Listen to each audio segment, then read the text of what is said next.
भागलपुर नगर निगम में संविधान निर्माता बाबा भीमराव अंबेडकर की प्रतिमा लगाने को लेकर वहां आपस में ही दो गुट बन गए हैं। दूसरी ओर नगर निगम प्रशासन की ओर से यहां से प्रतिमा को हटाने का आदेश जारी कर दिया गया है। दरअसल देर रात कुछ लोगों के द्वारा प्रतिमा को यहां लाकर रख दिया गया था। जब सुबह नगर आयुक्त की नजर उस पर पड़ी तो उन्होंने यहां से प्रतिमा हटाने का निर्देश जारी किया है। वहीं रात्रि में ड्यूटी पर तैनात गार्ड पर भी कार्रवाई की बात की है। दूसरी ओर महादलित परिसंघ के जिला अध्यक्ष मुकेश कुमार हरी ने आरोप लगाया कि वो रात में जेल रोड के पास ट्रक से मूर्ति उतरवा कर ला रहे थे। इसी क्रम में बीजेपी के कार्यकारी अध्यक्ष संतोष कुमार और उनके साथ आए 10-15 लोगों के द्वारा जबरदस्ती बाबा साहब की मूर्ति अपने कब्जे में कर ली और जाकर कहीं रख दिया, जिसको लेकर वो कमिश्नर, जिलाधिकारी, नगर आयुक्त सहित मुख्यमंत्री और अति पिछड़ा आयोग को भी पूरी घटना की सूचना दे चुके हैं। उनका कहना था कि बाबा साहब की मूर्ति को वो लोग धूमधाम से बाबा साहब की जयंती पर स्थापित करते, लेकिन रात में उनसे मूर्ति छीन ली गई। वहीं दूसरी ओर नगर निगम प्रशासन जब नगर निगम से बाबा साहब की मूर्ति को हटाकर किसी अच्छे स्थान पर रखने का प्रयास कर रहा था, इसी क्रम में बीजेपी के कार्यकारी अध्यक्ष कई लोगों के साथ पहुंचे और उन्होंने नगर निगम प्रशासन से मूर्ति नहीं हटाने की बात कही। वहीं उन्होंने कहा कि इन लोगों ने मूर्ति नहीं छीना है। इन लोगों का कहना था कि अगर यहां से मूर्ति हटाई जाएगी तो इसके लिए आंदोलन होगा। खबर आया जहां से हम मूर्ति ऑर्डर किए थे जयपुर से, जयपुर का जो धर्मा मूर्ति आर्ट है, वो हमको फ़ोन किया कि मुकेश जी आपकी मूर्ति पहुँच गई है, आप जाकर के वहाँ मूर्ति रिसीव कर लें। जब हम वहाँ रिसीव करने के पहुँचे, रिसीव जिस समय कर रहे थे तो उतारने के क्रम में क्रेन वगैरह हम सब बुला लिए थे कि इसको विधिवत प्रक्रिया से, जो एक संवैधानिक प्रक्रिया है, उस आधार पे इसकी स्थापना वहाँ पे किया जाए। इसी बीच में जो है संतोष जो है कार्यकारी जिला अध्यक्ष भाजपा का, वो उसके साथ कुछ लठैत लोग, लगभग 15 लोग के से करीब ज़्यादा ही होगा, वो लोग आकर के मेरे साथ पहले तो वो बोला कि ये कौन है रे, क्या है, क्या धमकी है, क्या कौन मूर्ति उतार रहा है। तो इतने में कुछ लोग और भी था, वो लोग भी बोलने लगा कौन है। तो तब तक में संतोष पार्षद जो है ये हमको मारपीट करने लगा कि तुम मूर्ति काहे उतार रहा है, तो मूर्ति उतारने वाला कौन होता है। तो इसी बीच में जो है हम उसको बोलते हैं कि देखिए चाचा, बाप चचा समान है, आपको शुरू से बाप चचा बोलते हैं, इतना ये करने का नहीं, जो प्रक्रिया है उसी प्रक्रिया के आधार पर हम जा रहे हैं। और उसको लेकर के फिर जो है हम वो बोला कि नहीं, दो बिल्टी जो ऑर्डर हम दिए तो बिल्टी मेरे नाम से था, तो हमको ही रिसीव करना था, हमको रिसीव भी करने नहीं दिया। और मूर्ति वो रात में छीन करके वहाँ से कैंप जेल के पास से वो कहाँ ले गया पता नहीं। रात में व्हाट्सएप ग्रुप में 2-4 फोटो आया, जब ग्रुप में, संस्था के ग्रुप में जब फोटो आया तो देखते हैं ये मूर्ति जो है कुछ लोग मिल करके वहाँ पे लगा दिया है नगर निगम में। आगे क्या, हम आज तो हम विभागीय सूचना दे दिए हैं, नगर आयुक्त महोदय को भी, महापौर महोदया को भी दे दिए हैं, कमिश्नर साहब को भी दे दिए हैं, अब डीएम साहब को भी देने जा रहे हैं। मुख्यमंत्री तक ये बात हम पहुंचाएंगे और अनुसूचित जाति के राष्ट्रीय आयोग जो है भारत सरकार के दिल्ली में, नई दिल्ली में, वहां तक हम इस बात को पहुंचा रहे हैं। ये मूर्ति रात में आई है, मूर्ति को आना आज था, तो हम लोग आज मिलते हैं नगर आयुक्त से, लेकिन मूर्ति रात में आई और ट्रक ने जो ऑनर लेके आए थे उनका था कि भाई हम लोग को मूर्ति खाली करके जानी है, इसीलिए रात में हम लोगों ने मूर्ति सभी चिन्हित स्थलों पर रखा है। तो ये स्थल पर अभी मूर्ति रखी गई है। जैसा हम लोगों को जानकारी हुआ है कि यहाँ पर भवन निर्माण होना है, तो भवन निर्माण जहाँ होकर जो स्थान चिन्हित होगा नगर आयुक्त के द्वारा, उस स्थल पर हम प्रतिमा का निर्माण करेंगे, उस स्थल पर निर्माण करेंगे। अभी मूर्ति रखी हुई है क्योंकि भूमि पूजन उस जगह पर हुआ था, तो हम लोगों ने प्रतिमा को रखा है, तो कोई इशू नहीं है। भवन निर्माण के बाद कौन स्थान चिन्हित होता है, नगर आयुक्त से मिलकर हम लोग बात करने आए थे, नगर आयुक्त अभी नहीं है, प्रबंधक को हमने सारी स्थिति रखी है और बाबा साहब के प्रतिमा के साथ कोई छेड़छाड़ नहीं हो, ये भी हम लोगों ने स्पष्ट रूप से कहा है कि प्रतिमा अगर डैमेज होती है, हम सभी की भावना आहत होगी और भावना आहत होगी तो इसका बड़ा स्वरूप आपको देखने को मिलेगा।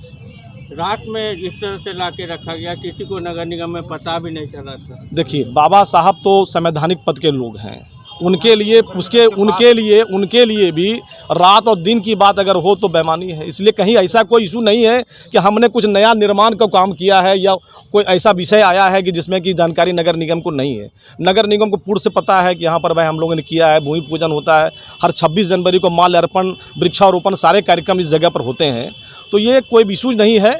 और नगर आयुक्त को अगर कुछ लगा है तो हम लोग बैठकर बात करने आए थे, लेकिन बात अभी नहीं हो पाई है।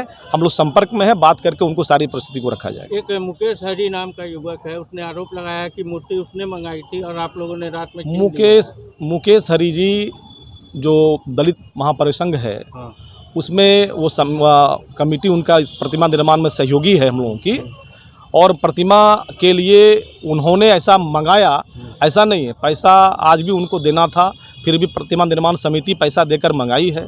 और हम लोग बैठकर बात करेंगे, मुकेश जी का कोई इशू है वो हम लोग बैठकर बात करेंगे प्रतिमा निर्माण समिति का। अगर उनको कोई कन्फ्यूजन है, उद्देश्य वही है उनका भी कि प्रतिमा यहाँ निर्माण होना है, हमारा उद्देश्य यही है कि यहाँ आना है। मूर्ति आनी थी, मूर्ति आ गई है। अगर कहीं भी कोई कन्फ्यूजन होगा वो हम लोग आपस में कर लेंगे। साफ कहना है कि मारपीट कर उनसे मूर्ति छीना गया। वो गलत आरोप अगर वो लगा रहे हैं, मनगढ़ंत आरोप लगा रहे हैं, तो मनगढ़ंत आरोप लगाने से कुछ नहीं होगा, क्योंकि सारे लोग उपस्थित थे, उन लोगों के सामने बातें हुई हैं। उन्होंने कहा कि रात में जब प्रतिमा आएगी तो हम आएंगे, वो नहीं आए। उनके मन में क्या चल रहा है ये हम नहीं समझ सकते हैं। कौन रखा है? अब कौन रखा है ये नहीं बता सकते हैं। कब रखा? रात में बोल रहे हैं तो रात में ही है। हम खुला रहता है? नहीं, रात में गेट बंद रहता है। रात आदेश से, किसी के आदेश से तो रखाया होगा ना? नहीं, ये हम नहीं बता सकते हैं, लेकिन यहाँ नगर आयुक्त का कोई आदेश नहीं है। अभी क्या आदेश है? अभी आदेश है इसको तत्काल यहाँ से हटाइए। क्या कीजिएगा? इसको हटाने के लिए बोला गया है। यहाँ कहाँ रखेगा हटा के ही हमने कार्यालय अधीक्षक बता सकते हैं कहाँ पर रखेंगे।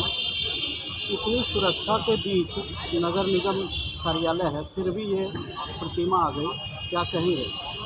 प्रतिमा गई चूँकि रात में आया है, गार्ड यहाँ नाइट गार्ड जो था उसी से अब जानकारी लेना होगा हमको, कैसे लाया है, किसके आदेश से यहाँ लाया गया है। नगर आयुक्त का कोई आदेश नहीं? कोई आदेश नहीं है यहाँ पर नगर आयुक्त। भागलपुर के जोगसर थाना क्षेत्र के जिला स्कूल के समीप मोबाइल झपटते सातिर को स्थानीय लोगों ने दबोचकर जमकर पीट डाला। जिला स्कूल के समीप मोबाइल झपटने के पहले वो मसाकचक रोड के पास भी परमीला राय नामक शिक्षिका का मोबाइल झपट चुका था। उसके बाद 1 घंटे के अंदर जिला स्कूल के समीप मोबाइल झपटने का प्रयास किया, लेकिन स्थानीय लोगों ने बहादुरी दिखाते हुए उसे दबोच लिया और पिटाई करनी शुरू कर दी। इसी बीच एक घर की छत पर मौजूद व्यक्ति ने वीडियो बनाकर पुलिस को भेज दिया। नतीजा चंद मिनटों में जोगसर थाना अध्यक्ष रंजीत कुमार पुलिस बल के साथ मौके पर पहुंचे और लोगों के कब्जे से झपटमार युवक को मुक्त कराकर गिरफ्तार कर लिया। उसके बाद से बरामद बाइक पर 3 अलग अलग रजिस्ट्रेशन नंबर प्लेट लगे थे, जिसका इस्तेमाल वो वारदात को अंजाम करने के बाद करता था। जोगसर पुलिस को बार बार अपनी पहचान कहीं पंकज कुमार, तो कभी राजू, तो कभी आकाश, तो कभी राजा बता रहा था। क्या मामला हुआ था वहाँ पे? मामला सर यही हुआ था कि वो लड़का जो है थाना में पकड़ाया अभी, तो वो मोबाइल सर सबका छीनता है, यहाँ पे बाइक पर से छीन करके स्पीड में निकल जाता है, तुरंत आंख से ओझल हो जाता है। वो कहाँ पे ये पकड़ा है? अभी तो पकड़ाया जिला स्कूल के पास। अच्छा, क्या अभी मोबाइल छीन के भाग रहा था, तो कोई एक लड़का पीछा किया, बाइक से धक्का लगा, वो गिर गया। इतने में वो पकड़ा गया, तो फिर बाद में प्रशासन आई, तो अपना उसके बाद फिर थाना लेके आई है उसको। तो इनको आप लोगों ने पकड़ा? पकड़े तो हम ही लोग हैं। चलिए, बहुत मेहनत का। तो उसके पास से मोबाइल वगैरह बरामद हुआ? हाँ, अभी 2 मोबाइल नहीं हुआ था, 1 मोबाइल बरामद हुआ था, बाइक है उसका, वो बता रहा है खुद का मोबाइल, पता नहीं वो किसका है। जिला स्कूल के पास? हाँ, जिला स्कूल के पास। बाइक में 2 नंबर था। इस बार हुई थी कि इससे पहले भी आप वही रही हो चुकी है? पहले भी हुई है सर। 7 अगस्त को मेरा मोबाइल छिना गया है 9 बजे रात में। उसके आवेदन दिए थे? आवेदन FIR करवाया था आदमपुर थाना, जोगसर थाना में। कहाँ से हुआ था? यहीं माही सगार के पास दवाई खरीदने जा रहे थे, तो वो पीछे से मोबाइल छीन करके ही और स्पीड में निकल गया अपना। जो छीना था उसको जानते हैं? हाँ, अभी वही पकड़ाया, एकदम आँख में बसा हुआ चेहरा उसका। आप अपने से हाँ, आए थे? अभी पकड़े हैं वहाँ पे। अभी हम ही लोग पकड़ के फिर पुलिस को बुलाया? हाँ, पुलिस को बुलाया, इसके बाद तब प्रशासन भी आई। तब पहले भी जो हुआ था यही आदमी यही है। इसका कोई ग्रुप भी है, तो वो सब के बारे में जानते हैं। हम लोग को एक पकड़ना था, एक टारगेट में था। केंद्रीय रेल मंत्री अश्विनी वैष्णव ने हाल में ही स्टेशन क्षेत्र में सभी सुविधाओं को एक छत के नीचे लाने के लिए अमृत भारत स्टेशन योजना शुरू करने के बारे में उल्लेख किया है, जिसमें मल्टी मोडल एकीकरण, स्टेशन भवनों में सुधार और स्टेशन के दोनों किनारों के साथ एकीकरण की परिकल्पना की गई है, ताकि रेलवे स्टेशन विश्व स्तरीय सुविधाओं के साथ यात्रियों की सेवा कर सके। वर्तमान में यह योजना भारतीय रेलवे पर उन्नयन आधुनिकीकरण के लिए 1275 स्टेशन को कवर कर रही है। इस योजना के तहत पश्चिम बंगाल में 94, बिहार में 86 और झारखंड में 57 स्टेशन विकास के लिए निर्धारित किए गए हैं, जिसमें से 60 स्टेशन पूर्वी रेलवे नेटवर्क में है। मालदा मंडल में कुल 15 स्टेशनों को अमृत भारत स्टेशन के रूप में विकसित करने के लिए चिन्हित किया गया है। इसी क्रम में भागलपुर स्टेशन का निरीक्षण करने DRM मालदा रेलवे स्टेशन पहुंचे और अधिकारियों को आवश्यक दिशा निर्देश दिए। साथ ही उन्होंने रेलवे स्टेशन पर होने वाले विकास कार्यों और अमृत भारत रेलवे स्टेशन योजना के तहत यात्रियों को मिलने वाली सुविधाओं में बढ़ोतरी की जानकारी दी। डीआरएम मालदा ने रेलवे स्टेशन के प्लेटफॉर्म, पार्किंग एरिया, स्टेशन परिसर सहित कॉन्कोर्स एरिया का गहन निरीक्षण किया। निरीक्षण के दौरान मौके पर मौजूद अधिकारियों को सुविधाएं, साफ सफाई आदि बढ़ाने के निर्देश भी दिए और बताया कि इन रेलवे स्टेशनों पर जल्द से जल्द विकास कार्य कराया जाएगा ताकि हितधारकों और रेलवे उपयोगकर्ताओं की जरूरत को पूरा किया जा सके। उन्होंने सभी श्रेणियों के स्टेशन पर उपलब्ध कराए जाने वाले उच्च स्तरीय प्लेटफॉर्म, केंद्रीकृत पैदल पुल आदि के बारे में भी बताया। सड़कों को चौड़ीकरण, अवांछित संरचनाओं को हटाकर उचित रूप से डिजाइन किए गए दिशा निर्देश बोर्ड, समर्पित पैदल मार्ग, सुनियोजित पार्किंग क्षेत्रों और बेहतर प्रकाश व्यवस्था आदि द्वारा सुगम पहुंच सुनिश्चित करने के लिए स्टेशन पहुंच सड़कों में सुधार होने की भी बात कही। इस अवसर पर वरिष्ठ मंडल अभियंता नीरज वर्मा, वरिष्ठ परिचालन अधिकारी राजेश कुमार, वरिष्ठ मंडल संरक्षा अधिकारी राकेश रंजन, वरिष्ठ मंडल यांत्रिकी अभियंता SK तिवारी, वरिष्ठ मंडल वाणिज्यिक प्रबंधक पवन कुमार सिंह सहित अन्य लोग उपस्थित। आज हम लोग एक तो अमृत भारत स्टेशन स्कीम के तहत जो चयनित स्टेशन हैं उनका हम लोग निरीक्षण कर रहे हैं। वहाँ पे योजना जो बननी है उसको विस्तृत रूप से बनाने की कोशिश कर रहे हैं। तो इसके तहत हम लोग मुंगेर, जमालपुर और एक आध और स्टेशन हम लोगों ने कवर किए हैं और वहाँ पे क्या क्या काम होना है, सर्कुलेटिंग एरिया कैसे और बेहतर होना है, फैसाड को कैसे इम्प्रूव करना है और ट्रैफिक की व्यवस्था कैसे ठीक रखनी है, waiting hall, foot over bridge, ये सारी सुविधाएं जो यात्रियों के लिए होती हैं उनके ऊपर कार्य किया है। दूसरा जो एक सेफ्टी ड्राइव हम लोगों की चल रही है रेलवे बोर्ड की तरफ से, तो हमारी सेफ्टी टीम भी साथ साथ चल रही है और panel, signalling, point and crossing, traction equipment है, उन सब का भी जो है बड़ा क्लोज निरीक्षण किया गया है ताकि सेफ्टी के पॉइंट ऑफ व्यू से कोई कमी हम लोग की ना रहे। सर, होली स्पेशल कुछ ट्रेन एक्स्ट्रा चलने वाली है? कि होली स्पेशल ट्रेनें तो हम लोगों के प्रस्ताव ऑलरेडी गए हुए हैं, तो उसके ऊपर जो भागलपुर से बहुत ज़्यादा भागलपुर, दिल्ली वगैरह उसको लेकर तो हम लोगों ने प्रस्ताव अपने भेजे हुए हैं और क्या करने की हम उम्मीद करते हैं कि जो संभव हो पाएगा वो पूरी ट्रेनें चलेंगी। सर, बाहर का वो झरना सर चलाया गया था, फिर बाहर का हम लोगों ने निरीक्षण किया। आइडिया ये है कि जो बाहर का एरिया है उसको कैसे और खूबसूरत बनाया जा सकता है ताकि एक तो वर्ल्ड क्लास स्टेशन वाला काम तो काफ़ी तेज़ी से चल रहा है, उसमें तो कई सारी एडिशनल फैसिलिटीज़ आप लोगों के नॉलेज में हैं, मल्टी लेवल पार्किंग और बड़ा करीब 5000 स्क्वायर मीटर का कॉन्कोर्स, ये सब चीज़ें हम लोगों ने प्लान करी हुई है।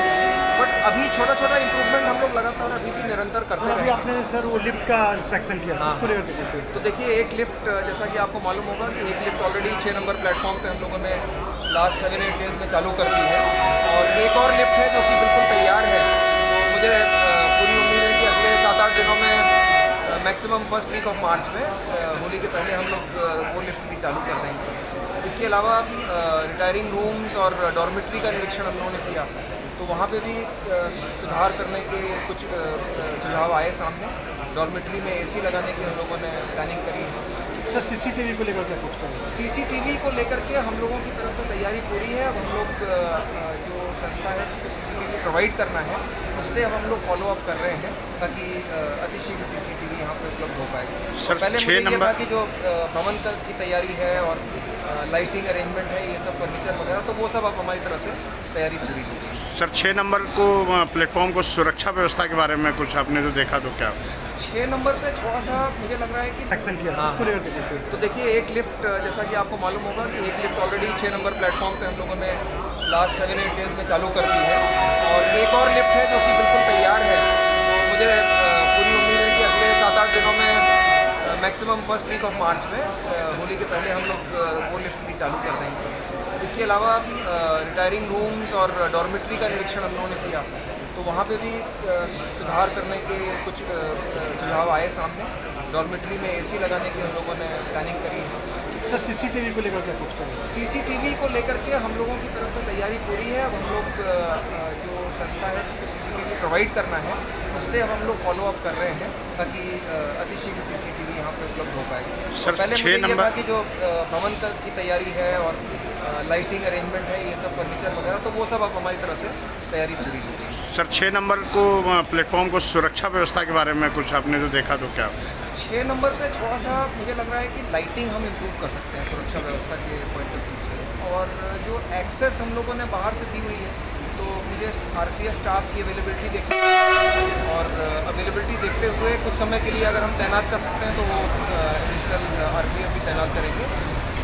वहाँ की साफ़ सफाई को लेकर के एक डिमांड थी कि वहाँ पे एडिशनल लेडीज़ टॉयलेट बनाया जाए, तो वो हमने निर्णय लिया है कि उसको हम लोग वहाँ पे प्रोवाइड करेंगे। उधर सर टिकट चेक नहीं होता है 6 नंबर प्लेटफॉर्म की तरफ, जैसे कोई भी बाहर से आ गया तो जनरली आदमी बगैर टिकट के भी आ जाते हैं। नहीं, देखिए टिकट चेकिंग स्टाफ की एक जनरल शॉर्टेज है, तो हमारे जो पीक टाइमिंग्स हैं उसमें तो हम लोगों का स्टाफ रहता है, कोई नॉन पीक टाइमिंग है तो हम लोग उसका सोल्यूशन कुछ निकालेंगे। उस तरफ से भी नहीं, खामियाँ नहीं दिखी। मैंने ये एक रिक्वायरमेंट मुझे बताया गया कि वहाँ पे यदि यूरिनल प्रोवाइड कर दिया जाए, तो हम लोगों ने बहुत सेंसिटिवली इस चीज़ को लिया है और हम लोगों ने निर्णय लिया है कि हम लोग उस पर काम चालू करें। सर वो स्टेशन के पास वाला घर जो कि सिटी से सटा हुआ है, उसको लेकर क्या उसका बाउंड्री पड़ेगा या कुछ क्या होगा सर उसका? इसमें हम लोगों ने कार्रवाई करी है, उसका टेक्निकल निरीक्षण वगैरह कराया है और कुछ स्टेट गवर्नमेंट के साथ इसमें कार्रवाई चल रही है हमारी जॉइंट की कि जो ट्रैक है वो सुरक्षित रहे और किसी प्रकार की अपनी ना हो। प्रधानमंत्री नरेंद्र मोदी की पीएम प्रमाण योजना और मिलेट्स उत्पादन यानी ह्यूमन हेल्थ कम्युनिटी को ध्यान में रखते हुए भागलपुर में बिहार कृषि विश्वविद्यालय में एक खास मेले का आयोजन किया गया है। बिहार में नीतीश सरकार द्वारा चौथे कृषि रोड मैप में इस बार उक्त मसले पर ही जोर दिया जा रहा है। बिहार के सबौर में बिहार कृषि विश्वविद्यालय के परिसर में पूर्वी भारत के उस मेले में किसानों के लिए ज्यादातर प्रदर्शनी मिलेट्स उत्पादन और सॉइल हेल्थ को लेकर सजाया गया है। खासकर रागी, जौ, मड़ुआ, बाजरा जैसे मोटे अनाज उत्पादन पर जोर दर्शाया गया है। मेले में किसानों के लिए अन्नपूर्णा देवी की प्रतिमा लगाकर सामाजिक और मानवीय तौर पर जोड़ने का प्रयास किया गया है। मोटे अनाज अपनाओ, ताकत बढ़ाओ जैसे स्लोगन आकर्षण का केंद्र है। मोटे अनाज की प्रदर्शनी भी लगाई गई है। बिहार कृषि विश्वविद्यालय के कुलपति डॉक्टर DR सिंह कहते हैं कि पिछले 50 और 60 के दशक में हरित क्रांति को लेकर अनाज उत्पादन पर ज्यादा जोर रहा। अब जब भारत अनाज उत्पादन के मामले में आत्मनिर्भर और बड़ा निर्यातक बन चुका है, अब भविष्य के जनरेशन को ध्यान में रखते हुए सरकारी स्तर पर कृषि वैज्ञानिकों को कई बड़ी जिम्मेवारी सौंपी गई है। कुलपति ने बताया कि पिछले कोरोना काल में भारत में मृत्यु दर अन्य देशों की अपेक्षा कम रही। उसके पीछे बड़ा कारण हिंदुस्तान की मिट्टी और उसके कृषि उपज में रोग प्रतिरोधी क्षमता ज्यादा रही। इसी कड़ी में मिट्टी की सेहत भी दुरुस्त रहे और आम इंसान की सेहत भी ज्यादा मजबूत रहे, इसलिए मोटे अनाज के उत्पादन पर जोर दिया जा रहा है। चूँकि हाल के दिनों में यूनाइटेड नेशन ने भी वर्ष 2023 को मिलेट्स उत्पादन वर्ष के रूप में घोषित किया है, यानी कहे तो मेरे देश की मिट्टी सोना उगले उगले हीरे मोती जैसी कहावत एक बार पुनः चरितार्थ हो सकती है। ह्यूमन हेल्थ इंडेक्स में देश अव्वल बना रह सकता है।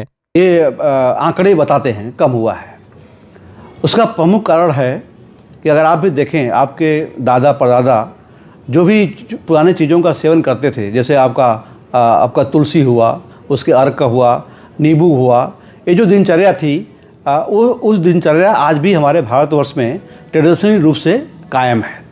हर आदमी चाहता है कि हमारे घर में एक नींबू का पौधा हो, हर आदमी चाहता है कि तुलसी का हो। मैं तुलसी तेरे आंगन की ये जो पिक्चर आया हमारे भारत देश से ही आया है और तुलसी का महत्व उस समय इसलिए बढ़ा गया क्योंकि इसका इम्पोर्टेंस लोग समझता है।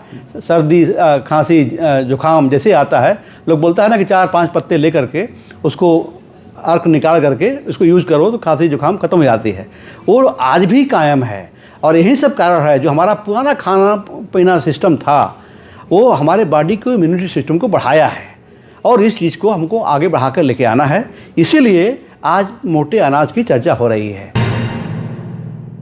भागलपुर के बाईपास ओपी थाना क्षेत्र अंतर्गत पति से विवाद होने पर महिला ने खुद के शरीर पर मिट्टी का तेल डालकर खुदकुशी करने का प्रयास किया है। पीड़ित महिला बैजानी कुम्हार टोला निवासी शंकर मंडल के पुत्र अजय मंडल की पत्नी उषा देवी बताई जा रही है। बता दें कि उषा देवी को 4 पुत्री है और पति अजय मंडल एक रिक्शा पुलर है। मामले को लेकर उषा देवी और उसकी छोटी पुत्री नीतू का कहना है कि विगत 10 दिनों से किसी बात को लेकर मां और पिता में विवाद होता था, जबकि पिता अजय मंडल मंडल नशे में धुत होकर अपनी पत्नी उषा की पिटाई करता था। घायल अवस्था में ही उषा ने बताया कि उसका पति कमेटी से 40,000 उठाने की जिद पर बैठा था। वहीं उसकी पत्नी बार बार कमेटी के पैसे उठाने में उसके आड़े आ रही थी। उषा ने कहा कि उसका पति पैसे उठाकर इसका गलत उपयोग करता था और किस्त की राशि भी नहीं भरता था, जिसको लेकर वो कमेटी से पैसा उठाने के लिए मना कर रही थी और विरोध करने पर पुनः अजय ने अपनी पत्नी उषा के साथ पिटाई की, जिससे आवेश में आकर उसने मिट्टी का तेल खुद पर छिड़क लिया और आग लगा दी। इधर घटना की जानकारी मिलने पर उषा के सास, ससुर व अन्य ग्रामीण मौके पर पहुंचे और उन्होंने आनन फानन में जिले के मायागंज अस्पताल में भर्ती कराया। बताया जा रहा है कि घटना के वक्त सिर्फ उषा की बड़ी बेटी ज्योति घर पर थी, अन्य सदस्य बाहर गए हुए थे। फिलहाल उषा को वर्ण वार्ड में शिफ्ट करा दिया गया है। आग लगने से उषा के शरीर का लगभग हिस्सा झुलस गया है, जहां चिकित्सक उसका इलाज कर रहे हैं। वहीं पुलिस ससुराल वालों से पूछताछ कर रही है।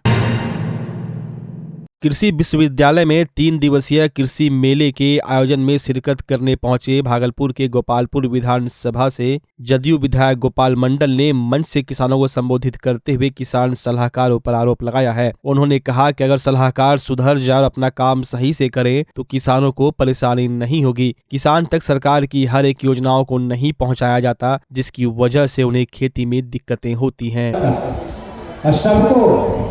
कृषि विश्वविद्यालय से डॉक्टर, प्रोफेसर, वैज्ञानिक जाते हैं और किसानों को समझाते हैं इस तरह का खेती करना चाहिए। ये देन है नीतीश कुमार का। यहाँ पर ये सबौर विश्वविद्यालय में तकनीकी ढंग से खेती किया जाता है और मैं ये कहना चाहूँगा, किसान सलाहकार अगर सुधर जाए, जो भी जहाँ भी किसानों का सलाहकार है वो जानकारी लेके किसान को बतावे, घूम घूम के बढ़िया खेती हो। इसलिए भाइयों बहनों, एक अच्छा कार्यक्रम है। इस माध्यम से राज्य ने पूरे देश में एक अच्छा संदेश जाएगा। और हम एक बात कहना चाहते हैं कुलपति महोदय से, और यहाँ भी वैज्ञानिक और डॉक्टर सब बैठे हुए हैं। गंगा के पार में पहले दलहन का खेती होता था, बादाम उपजता था, अरहर उपजता था, मसूर उपजता था।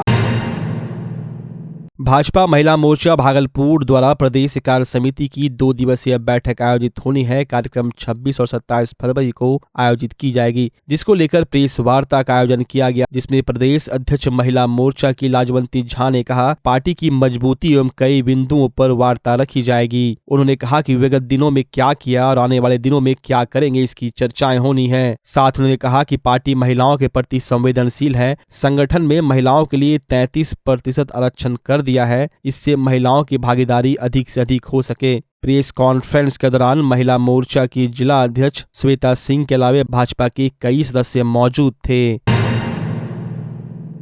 पुलिस और पब्लिक के बीच की दूरी को कम करने और बेहतर संबंध स्थापित करने के लिए सूबे भर में बिहार पुलिस दिवस के अवसर पर जन सहभागिता मोटर रैली का आयोजन किया जा रहा है, जिसके तहत भागलपुर के औद्योगिक प्रक्षेत्र थाना क्षेत्र के बहादुरपुर गांव में सरकारी व निजी स्कूलों के बच्चों के बीच खेल प्रतियोगिता का आयोजन किया गया, जिसमें विभिन्न तरह के खेल जैसे भाला फेंक, दौड़, डिस्कस थ्रो में सैकड़ों बच्चों ने भाग लिया। कार्यक्रम का उद्घाटन वरीय पुलिस अधीक्षक आनंद कुमार, सिटी डीएसपी अजय चौधरी, बरारी पंचायत के मुखिया जयकरण पासवान व अन्य लोगों ने फीता काट कर किया। विजेता बच्चों को वरीय पुलिस अधीक्षक द्वारा पुरस्कृत भी किया गया।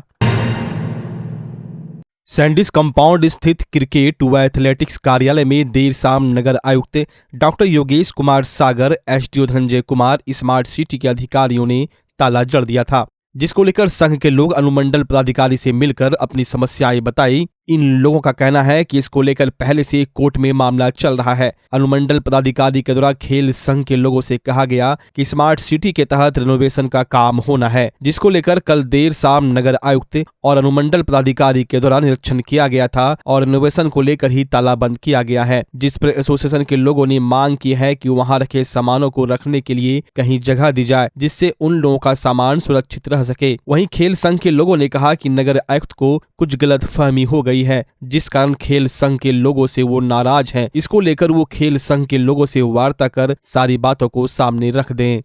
अभी हमने एसडीओ साहब को Bhagalpur football and athletic association के बायलॉज के बारे में बताया।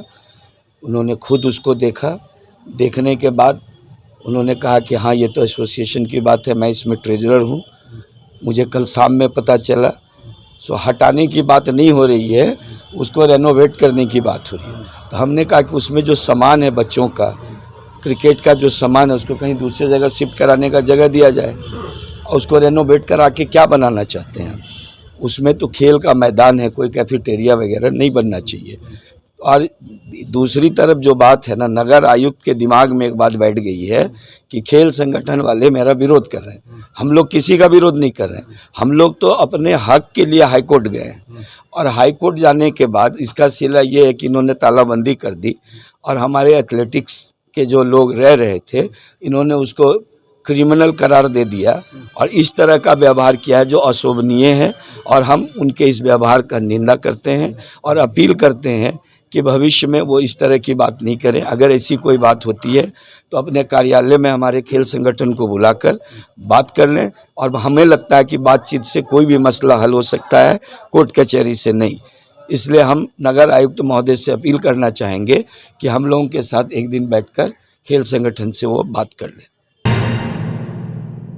तिलका मांझी भागलपुर विश्वविद्यालय में कार्यरत संविदा कर्मियों ने एक्सटेंशन करने को लेकर प्रदर्शन किया। प्रदर्शन कर रहे कर्मचारियों का कहना है कि विश्वविद्यालय प्रशासन के द्वारा कुछ लोगों का एक्सटेंशन कर दिया गया है, वहीं अधिकतर लोगों का एक्सटेंशन नहीं किया गया है। इन लोगों का कहना है कि बिहार सरकार की नियमावली के अनुसार 60 साल तक संविदा पर काम किया जा सकता है। उसके बाद भी विश्वविद्यालय प्रशासन अपनी मनमानी कर रहा है और कुछ लोगों का एक्सटेंशन कर बाकी लोगों को छोड़ दिया गया है। इन लोगों का कहना है कि कोई 9 साल तो कोई 10 साल से काम कर रहा है। ऐसी स्थिति में अब ये लोग कहां जाएं? इसको लेकर कुलपति आवास के सामने घंटों कर्मचारियों के द्वारा प्रदर्शन किया गया। वहीं विश्वविद्यालय प्रशासन की तरफ से किसी भी तरह की कोई बात नहीं की गई है। बच्चा जब जन्म लेता है तो कई बार बच्चा तुरंत नहीं रोता है, रोने में देर हो जाता है। ऐसे में बच्चा क्षतिग्रस्त हो जाता है और उसके बचने की संभावना कम हो जाती है। और यदि बचा तो भविष्य में उसमें विकलांगता की समस्या आती है, जिसे सीपी कहते हैं, जिसका कोई माकूल इलाज नहीं है और ज़िंदगी भर बच्चा विकलांगता से जूझ सकता है। ऐसे में पूरे संसार में कूलिंग थेरेपी का सहारा लिया जाता है। जन्म से ठीक 6 घंटा के अंदर यदि उसको कूलिंग थेरेपी दिया जाए तो उससे उसका सीपी की समस्या कम होती है और बचने की भी संभावना बढ़ती है। पहली बार बिहार झारखंड में आपके शहर के स्नेह नवजात शिशु बाल सेवा केंद्र में यह मशीन उपलब्ध है। कभी भी ऐसी बात हो कि बच्चा रोने में विलम्ब हो गया तो आप स्नेह नवजात शिशु बाल सेवा केंद्र में ज़रूर संपर्क करें।